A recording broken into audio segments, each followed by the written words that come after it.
안녕하세요. 오늘은 암호화폐로 수익을 내는 방법 중 하나죠. 일드 파밍에 대해 좀 깊이 파헤쳐 볼까 합니다. 특히 솔라나 네트워크의 오르카라는 플랫폼, 이걸 활용하는 전략에 집중해 볼 텐데요. 이걸로 뭐랄까 매일 꾸준하게요. 0.5%에서 한 1% 정도씩 수익을 내는 거. 이거 정말 가능할지 좀 궁금하실 것 같아요. 네, 가능성은 분명히 있습니다. 근데 핵심은 복리의 마법 이런 거보다는요.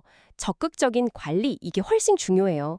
그러니까 단순히 자산을 이렇게 맡겨두고 이자 받는 개념 그거랑은 좀 다르거든요. 특정 가격 범위 안에서 내가 유동성을 딱 공급하고 그 대가로 거래 수수료를 받는 방식인데 이게 생각보다 손이 많이 갑니다. 그리고 당연히 위험도 따르고요. 오늘 저희가 이 전략의 좀 매력적인 부분이랑 또 현실적인 어려움들 이걸 같이 보면서요. 이게 듣고 계신 분께 어떤 의미가 있을지 한번 같이 탐색해 보시죠. 좋습니다. 그럼 구체적으로 어떤 식으로 하는 건가요? 매일 0.5에서 1% 수익률 목표로 작은 수익을 꾸준히 쌓아가는 그런 그림.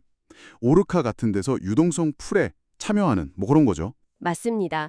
예를 들어서 뭐 SOL 관련 페어다. 그러면 아주 좁은 가격 범위, 가령 뭐 플러스 마이너스 1% 아니면 5%이 정도로 딱 설정하고 유동성을 넣는 거예요. 이런 좁은 범위 전력이 가능한 게 오르카 같은 플랫폼의 집중된 유동성이라는 기술 덕분인데요. 이게 적은 돈으로도 효율은 높은데 그만큼 가격이 이 범위를 확 벗어날 위험도 크다는 거죠. 그래서 그 위험에 대한 보상으로 이걸 일 단위로 환산하면 뭐 하루 3%, 6% 이런 어마어마한 예상 연간 수익률 APY가 보이기도 하는 겁니다. 와, 근데 이건 진짜 어디까지나 예상치예요. 실제로는 변동성이 엄청 커요. 숫자만 보고 그냥 덥석 물면 안 되겠네요. 만약에요, 가격이 제가 설정한 범위를 벗어나 버리면요. 그럼 수수료 수익이 그냥 멈추는 건가요? 네, 정확합니다. 가격이 그 범위를 나가는 순간 더 이상 수수료는 안 들어와요.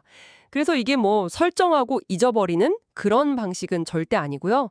거의 매일 어쩌면 더 자주 시장 보면서 가격 움직임 따라서 포지션 다시 잡거나 정리하거나 이런 적극적인 관리가 필요해요. 거의 트레이딩이네요.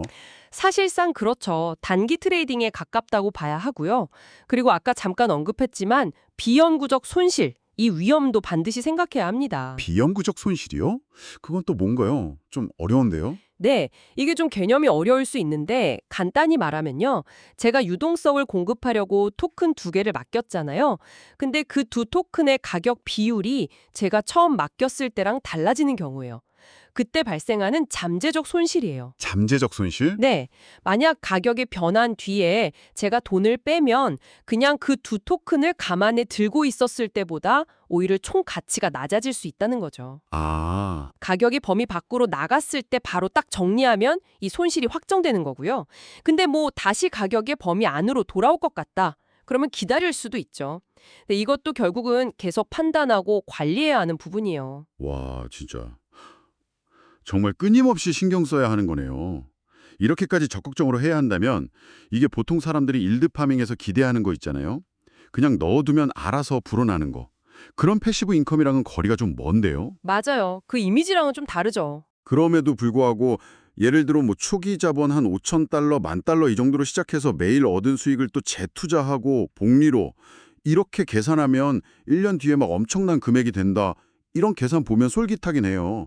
뭐 5천 달러가 4만 7천 달러 되고 만 달러가 37만 달러 된다 이런 거요? 그렇죠. 이론상으로는 그 복리의 마법이 정말 세죠. 근데 현실적으로 매일 꾸준히 예를 들어서 뭐 하루 6%씩 수익을 내서 1년 내내 유지한다.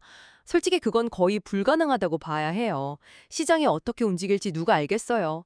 가격이 범위 벗어나는 일은 그냥 매일 일어나는데요. 하긴 그렇겠네요. 네. 그런 계산은 그냥 장기적인 부자 되기 계획보다는 단기 목표를 세우거나 이 전략이 이 정도 잠재력은 있구나. 가늠해보는 정도로만 창으로 하시는 게 좋아요. 실제로 해보면 뭐 시장 상황, 요일, 시간대 따라서도 수익 편차가 엄청 크다는 걸 금방 아시게 될 거예요. 현실적으로는 뭐 한 달에 수천 달러 정도? 아니면 정말 시장 계속 보면서 적극적으로 하면 하루에 한 100달러에서 150달러 정도? 이 정도를 목표로 삼아 볼 순 있겠죠. 그렇군요. 그럼 이런 좀 위험 크고 수익도 클 수 있는 전략 말고 좀 더 안정적인 방법은 없을까요? 예를 들면 뭐 변동성이 좀 덜한 코인들끼리 묶는다거나 가격 범위를 엄청 넓게 잡는다거나. 네, 당연히 가능합니다. 그런 접근도 있죠. 예를 들어서 BTC랑 SOL 조합처럼 상대적으로 변동성이 좀 덜한 페어를 고르고요. 가격 범위도 아주 넓게, 훨씬 넓게 설정하는 거죠. 이러면 당연히 예상 API는 확 낮아지겠죠. 하지만 가격이 그 넓은 범위 안에 머물 확률은 훨씬 높아지니까 안정성은 커지는 거고요. 이때는 그 비용구적 손실 부담을 좀 줄이려고 가격 범위의 좀 아래쪽에서 진입해서 가격이 오를 때 이익 볼 여지를 더 만드는 전략도 생각해 볼 수 있어요. 예를 들어 처음엔 BTC 마이 13%, SOL 16% 이런 비율로 넣었다가 가격 움직임 따라서 이 비율이 어떻게 변하는지 보면서 대응하는 거죠. 좀 더 긴 호흡으로 접근하는 방식이에요. 네, 오늘 솔라나 네트워크의 오르카 플랫폼을 활용한 특정 일드 파밍 전략에 대해 정말 깊이 파고 들어봤습니다.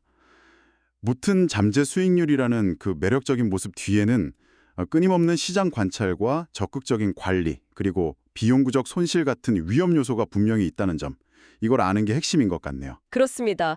단순히 화면에 뜨는 그 높은 APY 숫자에 혹하기보다는요. 이 전략이 실제로 당신의 시간과 노력을 얼마나 필요로 하는지, 또 내가 감당할 수 있는 위험 수준인지 이걸 신중하게 판단하셔야 해요. 과연 이것이 당신에게, 듣고 계신 분께 정말 맞는 수익 창출 방식일까요? 마지막으로 이런 질문 한번 던져보고 싶습니다. 단순히 자산을 사서 그냥 보유하는 것, 존버라고도 하죠. HODLing. 이것과 비교했을 때 이렇게 매일매일 시장을 보고 분석하고 또 적극적으로 유동성 포지션을 관리하는 경험 자체가요. 이 암호화폐 시장을 바라보는 당신의 관점을 근본적으로 어떻게 바꿀 수 있을까요? 다음 탐구에서 또 흥미로운 주제로 찾아뵙겠습니다.